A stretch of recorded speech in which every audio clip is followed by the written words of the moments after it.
사람들아 여호와를 즐거워하라. 찬송은 정직한 자에 마땅히 할 바로다. 수금으로 여호와께 감사하고 열줄 비파로 찬송할지어다. 새 노래로 그를 노래하며 즐거운 소리로 건교히 연주할지어다. 여호와의 말씀은 정직하며 그의 행사는 다 진실하시도다.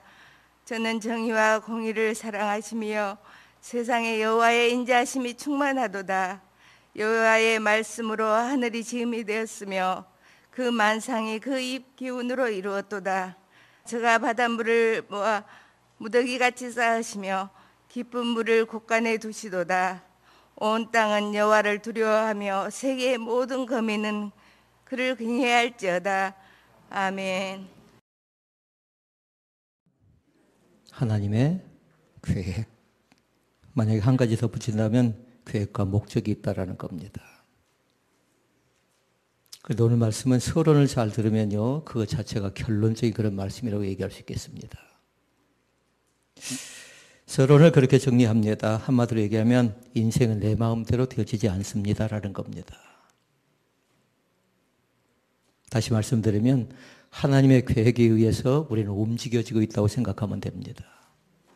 저 사람은 틀림없이 잘 믿을 것 같은데 또 잘 못 믿는 사람이 있고요. 저 사람은 안 믿을 것 같은데 또 잘 믿는 사람도 있고요. 먼저 세 가지를 잘 기억할 수 있기를 바랍니다. 사람의 계획이 있어요. 사람의 계획. 부모들이 가끔씩 얘기할 때가 있습니다. 내 아이는 지금 어떤 계획이 있는지 없는지 잘 모르겠다고 얘기하는 사람이 있는데요. 반드시 우리의 자녀들도 계획이 있습니다. 두 번째 계획이 있는 것이 있습니다. 사단이지요. 회방꾼, 방해꾼, 사기꾼. 사단도 뭐냐면요. 사단도 계획을 갖고 있습니다. 세 번째 누가 계획을 갖고 계실까요?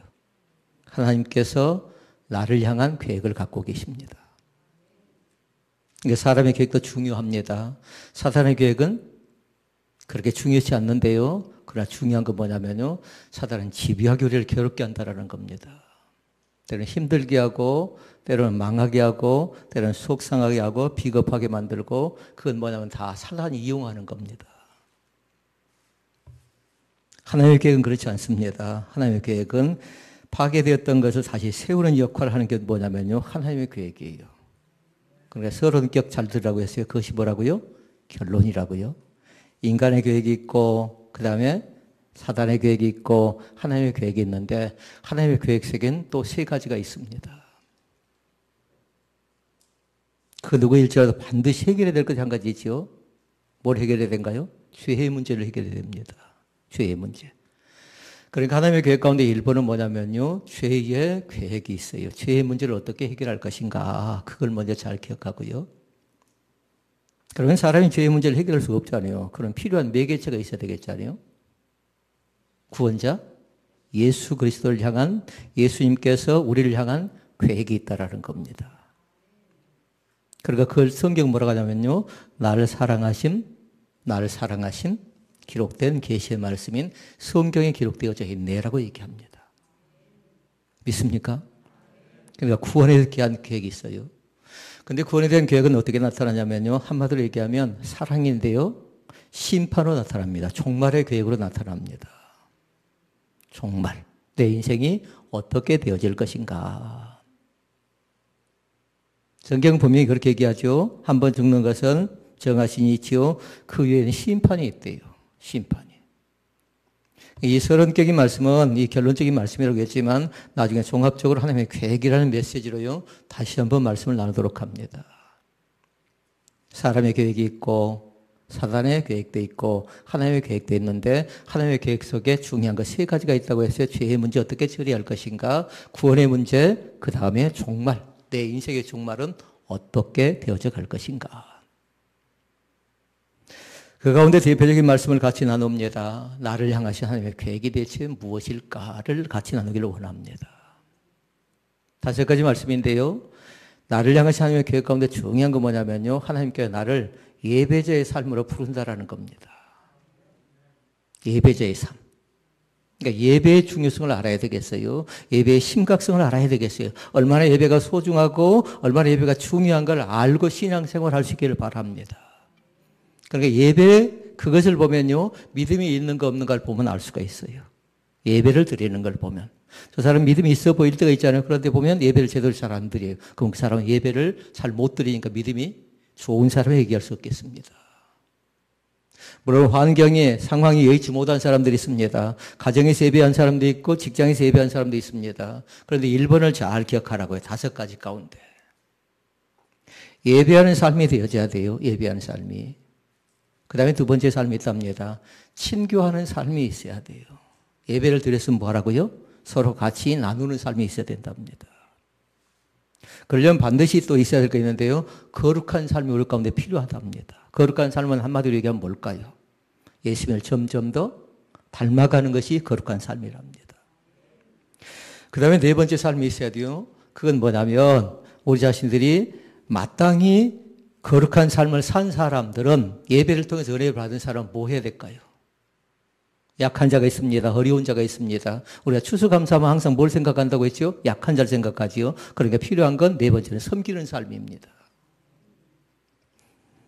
오늘 우리 교단은 추수감사 예배로 방방곡곡에 드리지요. 우리 교회는 10월 말에 드리고 있지만요. 오늘 예배를 드리고 나면 사회적 약자가 누구인가 어려운 사람이 누구인가 봐서요. 많은 교회가 살펴나가게 될 겁니다. 귀한 일입니다. 그 다음에 5번째 삶이 있습니다. 전도하는 삶이 필요하답니다. 2번, 3번, 4번, 5번을 잘 기억하셔야 돼요. 친교하는 삶이 있고 거룩한 삶이 있고 섬기는 삶이 있고 그 다음에 전도하는 삶이 있는데 첫 번째 것을 못하면 그 4번째 것은 별 중요한 것은 아니에요. 첫 번째 뭐였죠? 예배하는 삶. 예배하는 삶이 되어져야 친교의 삶도 되어지고 그 다음에 거룩한 사람 예수님을 점점 더 닮아가게 되고 그 다음에 약한 자를 어려운 자를 곤란한 사람을 섬기는 삶 가운데 들어가는데요. 그런데 그것이 궁극적으로 뭐라고요? 전도라고요. 전도하는 삶이라고요. 그러게 이 말씀을 잘 기억하는데 첫째 말씀에 나눴던 서론적인 말씀이 핵심되는 말씀이라고 먼저 말씀드렸고 오늘 5가지 말씀. 1번이 예배, 2번이 친교, 3번이 거룩, 4번이 섬김, 5번이 전도입니다. 한 번도 안 들어봤나요? 알고 있는 말씀이죠. 그러나 다시 재차 강조합니다. 예배는 강조해도 부족함이 없답니다. 날마다 예배는 강조해도 부족함이 없는 겁니다. 그러니까 우리의 삶 속에 그 예배의 삶을 얼마나 중요하게 생각하고 있는가를 잘 살펴보라고요. 예배를 그렇게 표현하겠습니다. 하나님을 사랑하고 하나님을 아는 것이 곧 뭘까요? 예배래요. 믿습니까? 왜 예배합니까? 하나님을 사랑하는 것 때문에 예배하는 겁니다. 왜 예배를 드립니까? 하나님을 점점 더 닮아갈 뿐만 아니라 하나님을 알려고 예배하는 겁니다. 이걸 확인해 봐야 돼요. 자녀들에게 또 믿음이 부족한 사람이 확인해 봐야 된다고. 예배가 뭔 줄 아느냐? 물어보라고요. 예배는 2가지라고 했어요. 하나님 사랑하는 것 그리고 하나님을 아는 것이라고 했어요. 이것을 예배라고 합니다. 그런데 하나님께서 우리 인간을 창조한 목적이 있어요. 창조한 목적은 뭐냐면요. 하나님의 기쁨 되기 위해서 이 땅 가운데 우리를 보내신 줄로 믿습니다. 하나님의 기쁨이라고요. 어떤 분이 이 아이디를 썼더라고요. 다니엘 기도회 때 아이디를 써서 이 기록되어진 내용을 보니까 뭐라고 했냐면 자기 아이디가 하쁨이에요. 무슨 뜻일까요? 제가 물어보진 않았는데요. 그분은 틀림없이 하나님의 기쁨. 그래서 자기 아이디를 하쁨이 그렇게 정하지 않았나 그렇게 생각합니다. 이 시간도 마찬가지예요. 우리 사랑하는 성도들이 하쁨의 귀한 역할을 감당할 수 있기를 바랍니다. 하나님의 기쁨 되는 그런 역할이요. 그러니까 예배는 기분 좋으면 드리고 기분 나쁘면 안 드리는 거 아니라고요. 그러니까 예배에서 중요한 걸 잘 살펴보라고요. 많은 사람들이 찾고 있는 것이 있어요. 2가지를 찾는답니다. 우리 가운데 틀림없이 그런 사람들이 있을 줄 아는데요. 좋은 교회를 찾고 있습니다. 물어볼까요? 좋은 교회는 어떤 교회가 좋은 교회일까요? 또 사람들이 찾고 있는 것이 있어요. 좋은 예배를 찾고 있습니다. 지금 이 시간에도요. 그러니까 다시 말씀을 드리면 좋은 교회를 찾고 좋은 예배를 찾는 것이 어떤 것인가를 잘 알아야 되는데 사람들이 혼동하는 것이 있어요. 어떤 좋은 교회에 가면 그것이 좋은 예배인 줄 알고 또 어떤 장소에 가면 그곳에 가서 예수님을 만난 줄 아는데요. 착각하면 안 돼요. 좋은 교회와 좋은 예배는 다른 것 아니라 예배를 경험하는 건 이 시간에 내가 어떤 마음의 자세로 임하는 것에 따라서 그 교회가 좋은 교회가 될 수도 있고 어떤 자세로 임하는가에 따라서 좋은 예배가 될 수 있는 겁니다. 그러니까 예외형적인 그런 부분이 아니고 이 시간에 우리 교회가 얼마든지 좋은 교회가 될 수가 있고 얼마든지 좋은 예배를 드려갈 수 있다라는 겁니다. 있습니까? 이 사실을 꼭 정리할 수 있기를 바랍니다. 우리의 삶 자체가 곧 예배예요. 그러니까 예배는 두 가지로 나눌 수가 있어요. 작게와 크게 나눌 수 있는데요. 우리의 찬양과 경배가 있지요. 이것 자체가 작은 의미로는 예배예요. 좀 이상하지 않나요? 그게 작은 예배라고 하니까. 우리가 예배하고 우리가 예배할 때 찬양하고 경배 드린 것 있지요. 기도하고 말씀 드린 것 있지요. 이것 자체가 작은 의미의 예배라고 할 수 있고요. 그럼 넓은 의미의 예배는 뭔가? 우리가 그걸 알아야 되겠잖아요. 넓은 의미의 예배는 뭐냐면요. 한마디로 얘기하면 삶이랍니다. 삶으로 드린 예배라고요. 그리고 여기에서 머무는 시간 어떤 사람은 3시간 동안 머무는 사람이 있어요. 일찍 와서 예배를 준비한 사람이 있고요. 그리고 예배 시간 1시간에다가 또 예배 후에 친교를 나누지요. 그러니까 2시간에서 3시간 정도 예배를 드린 사람이 있는데요. 이것이 먼저는 작은 예배라고요. 24시간입니다. 그러면 3시간 예배 드렸다라면 21시간은 어디가 있습니까? 현장 갑니다. 현장. 가정으로 들어갑니다. 또 내일부터는 또 직장으로 들어갑니다. 삶의 현장 가운데 들어간다고요. 그 삶으로 드린 예배는 넓은 의미의 예배인데요. 이것이 훨씬 더 귀한 예배가 되어질 줄로 믿습니다. 이제 거기서 증명해내야 돼요. 어떤 믿음 있는 사람인가, 어떻게 예배하는 사람인가는 삶의 현장 속에서 드러내는 겁니다. 그러니까 중요한 것이 있어요. 이스라엘 백성들은 뭐 하냐면요. 만나라는 것을 받습니다. 만나. 다시 말씀을 드리면 이 만나는 뭐냐면 그때그때마다 말씀을 받으래요. 그러니까 오늘 하루에 내가 어떻게 살아나가야 될 것인가 그걸 생각해 본다면 말씀대로 살아나가야 되는데 오늘 나에게 주시는 메시지가 뭔가 받았어요. 그 메시지를 받고 살아가는 겁니다. 이제 조금 기억이 날는지 모르겠습니다. 다시 정리합니다. 첫째는 예배하는 삶이고 두 번째는 친교하는 삶이고 세 번째는 거룩한 삶이고 네 번째는 섬기는 삶이고 다섯 번째는 전도하는 삶이라고요. 그러니까 첫 번째하고 다섯 번째를 중시여기라고요. 1번 예배하는 삶이 중요한 사람은 이 네 가지를 중시여긴다고요. 뭐예요? 친교, 그 다음에 거룩, 그 다음에 섬김, 그 다음에 전도를 중시여긴다고요. 5번 중요하다고 했죠. 전도가 중요하다고 했죠. 왜 예배합니까? 왜 친교합니까? 왜 거룩합니까? 왜 섬깁니까? 다른 것 때문에 그런 건 아니에요. 하나님을 알지 못한 사람에게 복음을 전하기 위해서 우리는 그걸 사명으로 생각할 줄로 믿습니다. 그것이 바로 믿음이라고요. 자, 그러면 두 번째 말씀 봐볼까요? 두 번째, 친교하는 삶입니다. 하나님께서 우리를 부를 때요, 어떻게 불렀냐면요, 가족으로 불렀대요. 가족으로. 영적인 가족이 있고 육적인 가족이 있답니다. 요한복음 1장 12절 말씀해 보니까 하나님의 자녀래요. 하나님의 자녀가 된 사람들은 영적인 가족이랍니다. 제가 우리 육적인 가족들을 쭉 생각해 봅니다. 중요한 사람들이죠, 저에게는. 얼마나 중요한가요? 그런데 곰곰이 생각해 보니까요, 그들과 나눴던 추억을 생각해 보니까 어떤 형제는 저하고 같이 나눴던 추억이 기억이 나는 사람이 있고요. 어떤 형제는 그렇게 많이 기억이 나지 않는 사람도 있습니다. 물론 나이 차이가 나서 그렇지요.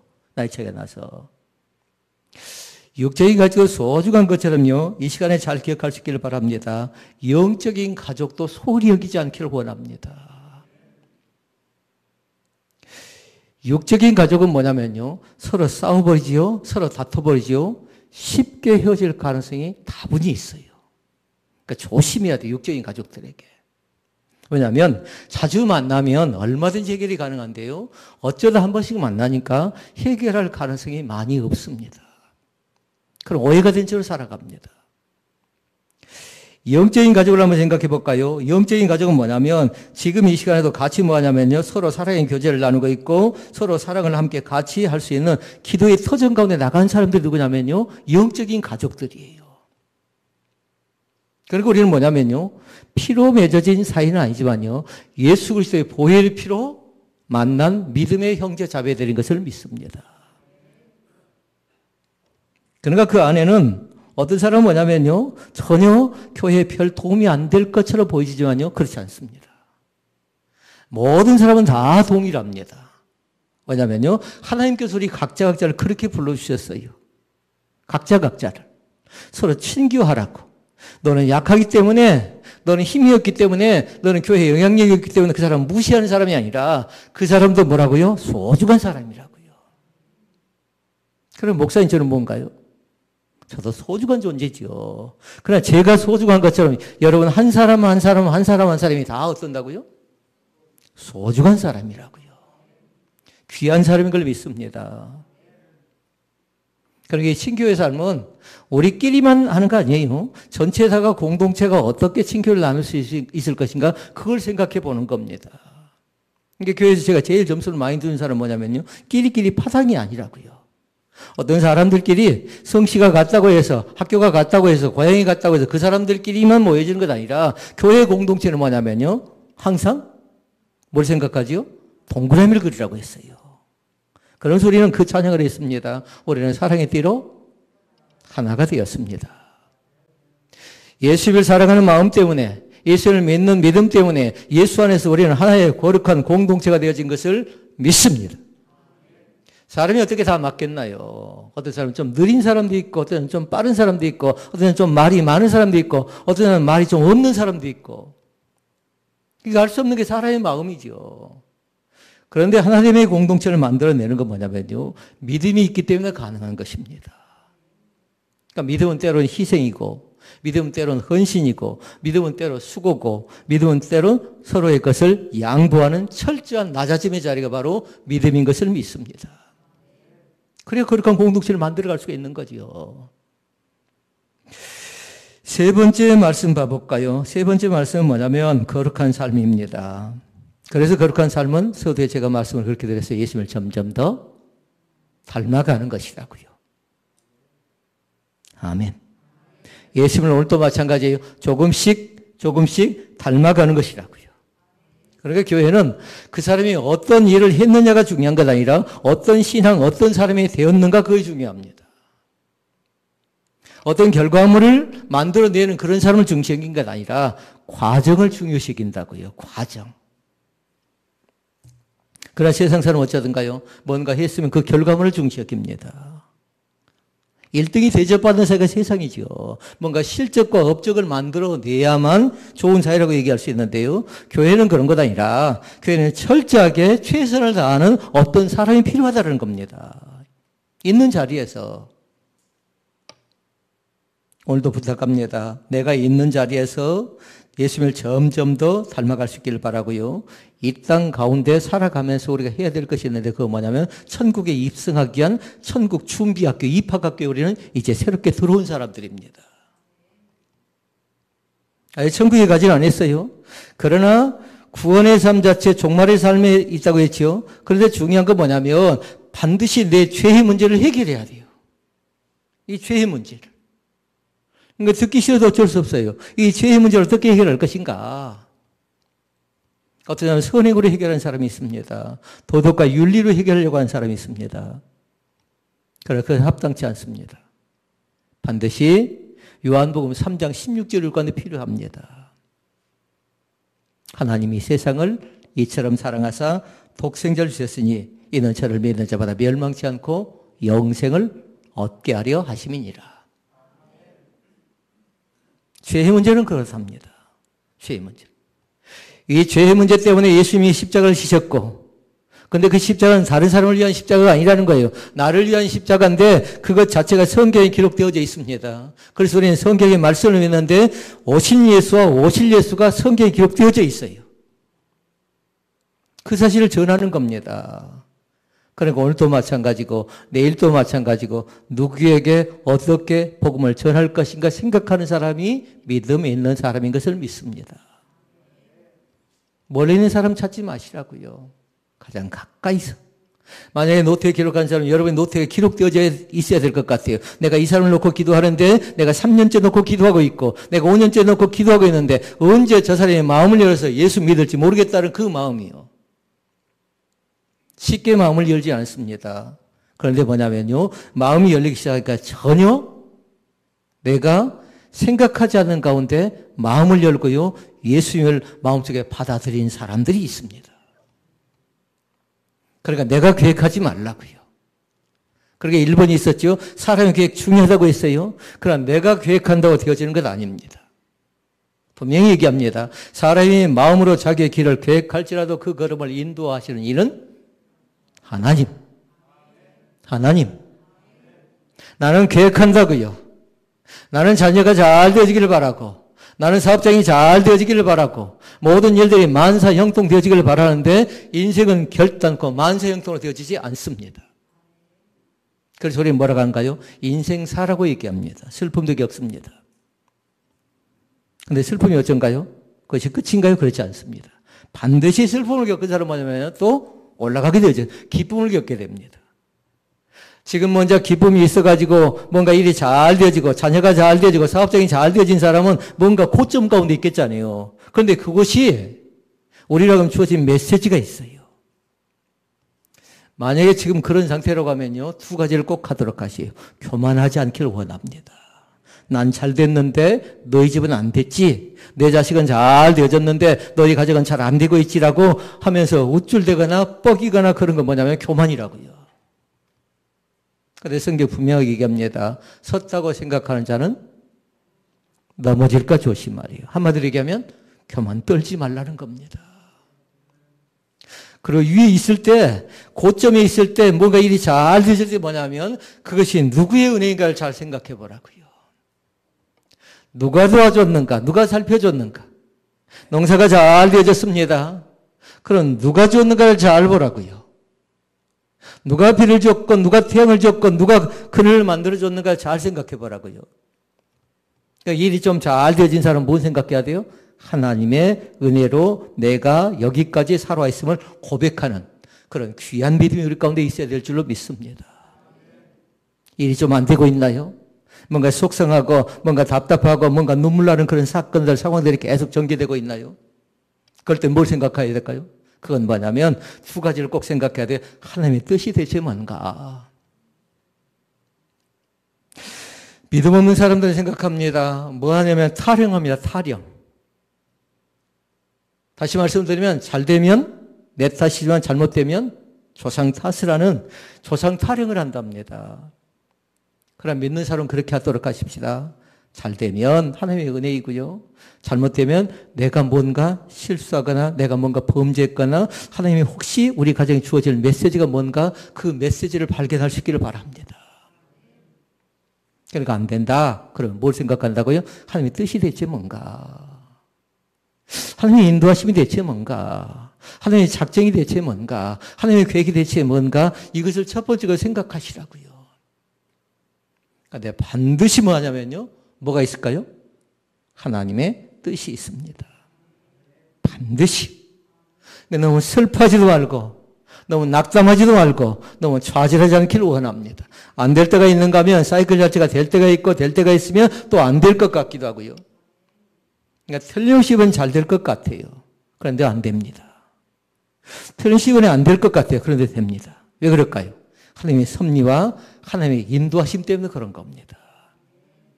그리고 오늘 말씀의 제목을 잘 기억해야 돼요. 나를 향한 하나님의 계획하심은요. 1.1핵도 틀림이 없습니다. 빈틈이 없다고요. 사단의 계획이 있었죠. 사단은 파괴자라고요. 사단은 무너뜨린다고요. 사단은 함정 가운데 빠뜨린다고요. 조롱한다고요. 조수한다고 비겁한 것이 사단입니다. 그런데 사람이 왜 비겁해진가요? 사단이 함정 가운데 빠졌기 때문에 비겁한 겁니다. 그러니까 조심해야죠. 그러나 우리는 하나님의 계획 가운데 살아가는 사람인 것을 믿습니다. 하나님을 점점 더 닮아가는 사람은 뭐냐면요. 성령의 열매를 맺게 된답니다. 성령의 열매. 그럼 여러분 9가지를 쭉 생각해야 돼요. 갈라디아서 5장 22절 24절에 기록된 말씀이 있지요. 오직 성령의 열매는 사랑이라고 화평, 오래 참은 자비 양선, 충성, 온유, 절제니 이 같은 것을 금지할 법이 없느니라. 믿습니까? 하나님을 점점 더 닮아간 사람은 이 성령의 열매 가운데 충실한다고요. 그러니까 하나님께서 오늘 또 우리 가운데 말씀하기를 그 성령의 열매를 누가 더 많이 맺고 있느냐.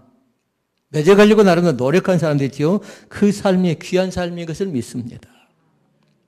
우리는 세 가지 삶을 보고 있습니다. 예배한 삶을 받고 친교하는 삶을 받고 거룩한 삶을 받습니다. 이제 네 번째, 섬기자고요.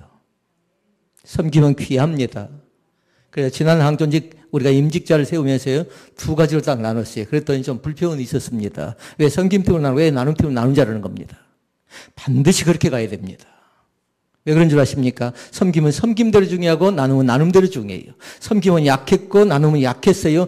섬김이 약할 때 섬김 가운데 좀 힘 있는 사람이 있지요. 좀 연약한 사람, 서로 끌어사는 공동체를 누가 만들어내는가? 이거 뭐냐? 시합이 아니라고요. 섬나가 연합된 공동체가 교회랍니다. 섬김과 나눔이 연합된 공동체가 교회라고요. 교회가 섬김을 못하고 나눔을 못하죠. 그러면 교회라고 얘기할 수 없답니다. 그러니까 반드시 교회의 예배는 하나님을 사랑하고 하나님을 아는 것이라고 했죠. 예배 자체가 하나님을 사랑하고 하나님을 아는 거라고 했죠. 그런데 하나님을 아는 사람은 계명, 율법을 중시 여깁니다. 계명이 뭐냐라는 겁니다. 계명이. 이제 말씀해야죠. 하나님을 사랑하고 이웃을 사랑하는 것이 계명인 것을 믿습니다. 하나님을 섬기는 모습을 보니까요, 다양해요. 하나님께서 각자 다 다르게 만들어놨어요. 고유의 모습으로, 고유의 특징으로, 고유의 재능으로 각자 다 만들어놨는데 하나님은 나를 왜 이렇게 만들어놨을까 생각해 보라고요. 다 달라요, 다. 각자가 비슷한 것 같아도 다 다릅니다. 그러니까 한마디로 얘기하면 각자의 특별한 목적을 주셨는데 재능이 다 다른 걸 볼 수 있습니다. 어떤 사람은 가정에서 보니까 힘이 센 사람이 있습니다. 여성은 보니까 좀 힘이 약합니다. 어떤 자녀는 좀 빠릅니다. 어떤 좀 늦습니다. 다른 사람은 어떻게 하던가요? 부지런하니까 이것저것 금방 처리할 것 같지요? 그러지 않습니다. 자기의 빠름을 믿고 요령을 부리는 경우가 많습니다. 토끼와 거북이를 잘 생각해 보도록 하세요. 그런데 하나님께서 각자 재능을 주었는데요. 그 재능을 어떻게 사용하고 있는가 잘 보라고요.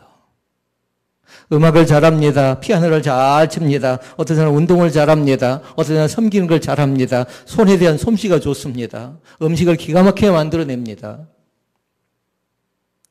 왜 나에게 그 재능을 주셨는가 잘 보라고요.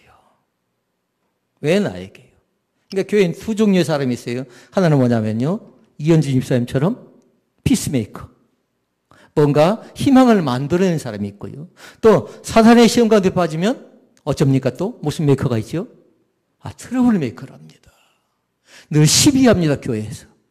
늘 분쟁합니다. 늘 다툽니다. 말로 실수하니까 늘 어떻게 합니까? 그걸 변명하려고 또 그것을 나름대로 떠넘기려고 구실을 찾는 사람도 있습니다. 그러니까 항상 조심해야 될 거 뭐냐면 내가 현재 머무르고 있는 장소가 디딤돌인가 거침돌인가, 그렇지 않으면 희망의 메시지를 전하는가 거침돌인가를 잘 보라고요. 거기에 따라서 우리의 섬김이 결정되어진답니다. 어떤 사람이 얼마만큼 잘했는가에 따라서 결정되어지는 건 아니라 누군가가 들어가서 뭔가 만들어내는 구심치 역할을, 불쏘시개 역할을 누가 하는가를 잘 보라고요. 그것이 성경이 그렇게 표현합니다. 뭐라고 하냐면요, 하나님의 미랄대래요. 그런데 성경은 그렇게 표현했어요. 미랄의 역할은 뭐냐면요, 꼭 없는 것 같아요. 그 사람의 존재감이 없는 것 같아요. 그런데 그분이 안 보이니까 그 존재감이 귀하게 여겨지는 사람도 있습니다. 그 사람이 안 보여지니까요. 오늘도 마찬가지예요. 가정에서 남편의 역할이 중요합니다. 아내 역할이 중요합니다. 그런데 그 사람의 존재가 얼마나 귀하던가요. 며칠 전에 한 분이 계셨습니다. 신앙이 좋은 사람인데 남편이 계속해서 아파져 있으니까 너무나도 힘듭니다.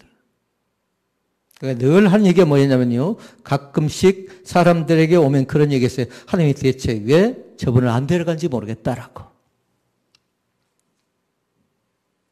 그런데 하나님 나라에 가고 나니까 그분이 그렇게 얘기합니다. 아무런 가치 없어 보였고 아무런 힘이 없어 보였고 아무런 도움이 될 것처럼 도움이 되지도 않았던 저 사람인 것처럼 보여졌는데 그 존재감이 너무나 컸다라는 겁니다. 그 존재감이. 마찬가지예요. 우리에게서 섬김의 대상은 멀리 있는 것 아니라 가장 가까이 있는 존재인 것을 믿습니다. 다섯 번째. 1번, 2번, 3번, 4번이 중요하다라면 다섯 번째로 어쩐다고요? 전도하시라고요. 누구에게 어떻게 전도할 것인가 날마다 머릿속에 생각해야 됩니다. 지금 누굴 놓고 기도합니까? 아버지입니까? 어머니입니까? 사랑하는 자녀들입니까? 이웃집입니까? 물어보면 나름대로 대답할 수 있어야 돼요. 늘 확인해 봐야 돼요. 차를 같이 탔는데 옆에 누가 앉아 있습니다. 그럼 하나님을 압니까? 라고 물어야 됩니다. 그것이 뭘까요? 그게 나누는 겁니다. 그게 나눔이라고요, 나눔. 뭔가 물건을 줘서 물건을 줘야만 나누는 것인가요? 사람이 좋다는 얘기는 예수 믿는 사람 다 듣는 겁니다. 저도 밖에 나가면 얼마든지 사람 좋다는 얘기는 듣습니다. 그런데 마찬가지로요, 사람 좋다는 그 평가만 받지 마시고 하나님을 전하는 사람으로, 하나님을 전하는 믿음의 사람으로 새겨질 수 있기를 바랍니다. 오늘 말씀을 정리합니다. 나는 지금 누구의 계획 가운데 들어가 있습니까? 인정하자고요. 우리는 누구의 계획이에요? 하나님의 계획 가운데 사로잡힌 사람들의 것을 믿습니다. 그런 사람은 지금 잘 안 될 수도 있습니다. 지금 또 잘 될 수도 있습니다. 그러나 반드시 뭐냐면요, 모든 것이 합력하여 선을 이루어 나가는 줄로 믿습니다. 안 됐다고 너무 낙심하지 마시고요. 내 마음대로 안 된다고 너무 걱정도 마시고 내 계획대로 되지 않는다고 낙심하지 마시라고요. 반드시 해야 될 것이 있어요. 계획대로 안 되고 걱정이 있고 낙심이 있다 해도 하나님의 계획 속에서는 반드시 하나님은 나를 회복시켜 줄 것입니다라고 믿으실 수 있기를 바랍니다. 지금 모든 것이 헝클어져 있어요. 복잡해요. 한 사람을 위해서 가정이 어렵고 교회가 어렵고 나라 민족이 어렵다 해도요, 반드시 하나님께서는 회복하시는 하나님. 상처가 나 있지요? 그러면 그 사람은 어떨까요? 상처를 우리 하나님의 역할은 싸매시는 하나님. 사단은 자꾸만 상처를 긁어내려고 합니다. 깨뜨리려고 합니다. 부수려고 합니다. 넘어지게 합니다. 망가지게 합니다. 그러나 하나님은 결단코 그렇게 하지 않습니다. 이 시간도 만져주신다고요. 이 시간 돌봐주신다고요. 육신적인 질병 때문에 고통을 나가고 있고 힘들어서 쩔쩔 매고 있는 사람에게 찾아가셔서 예수 그리스도의 보혈 피로 안수해 주시는 하나님을 나는 믿습니다. 고백할 수 있기를 바랍니다. 하나님의 계획 속에 있는 사람들은 망설이지 마시고 기도하시라고요. 주님 그렇게 하실 줄로 믿습니다. 회복시켜 주실 줄로 믿습니다. 그리고 말씀 앞에 뭐라고 했죠? 철저하게 무자를 생각하고 항상 무자를. 말씀 앞에는 철저하게 무조건적인 순종을 하시라고요. 사람의 말은, 사람의 말씀은, 사람의 말 자체는 조금 순종하기 어려운 그런 부분도 있습니다. 그러나 하나님의 말씀은 1.1도 틀림이 없다고 했죠. 그러니까 순종하시라고요. 말씀 앞에서는요. 그리고 늘 깨어서 기도할 수 있기를 바랍니다. 깨어있게 되면 반드시 하나님은 뭐냐면요, 성령의 인도하심으로, 성령의 돌보심으로 우리 자신들을 인도해주고 도와주고 살펴줄 것을 믿습니다. 이러한 모든 것이 뭐에 기록되어져 있습니까? 성경에 기록되어 있답니다. 그러면 우리는 어떻게 살아야 돼요? 이 앞전에 우리 말씀을 통해서 가르쳐 주셨어요. 성경에 기록되어졌으면 성경대로 살면 돼요. 믿습니까? 성경에 기록되어져 있지 않는 건 어떻게 하라고 했죠? 성령의 인도를 받습니다. 성령의 지도를 받습니다. 성령의 감동하심을 받고 그렇게 결정을 따라가는 겁니다. 오늘 또 하나님의 거룩한 계획하심 앞에 하나님의 거룩한 계획 가운데 순종하는 귀한 삶을 살아가시기를 주의 이름으로 축원을 드립니다. 기도하시겠습니다.